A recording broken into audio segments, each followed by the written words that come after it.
Taiwan ఏదైతే China తను దెబ్బతీయాలనుకుంటున్నటువంటి వేళ తైవాన్ వ్యూహాత్మకమైనటువంటి అడుగులే ముందుకు వేస్తోంది.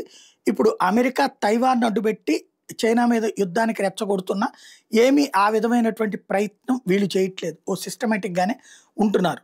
అదే సందర్భంలో చైనా ఇప్పుడు తైవాన్‌ని ఆక్రమించుకోగలుగుతుందా? ఆ ధైర్యం చేస్తుందా? అంటే అంత ఉండకపోవచ్చని నిపుణులు చెప్తున్నారు. ఎందుకంటే కవ్వించడం అయితే చేస్తూ ఉంటుంది గానీ, మరొకటైతే సాధ్యం కాదు. యుద్ధం అయితే సాధ్యం కాదు. యుద్ధం జరిగితే పెను యుద్ధానికే దారితీస్తుందన్నట్టుగా.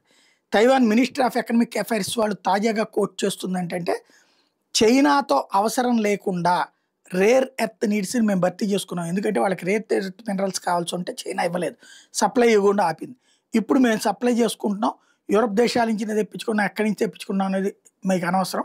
బట్ మేము ఈ విధమైనటువంటి ప్రయత్నం అయితే చేస్తున్నాం.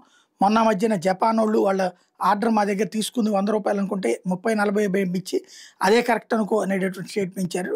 ఇప్పుడు ఇది కూడా అంతే అన్నటువంటి పాయింట్ చెప్పుకొస్తున్నారు.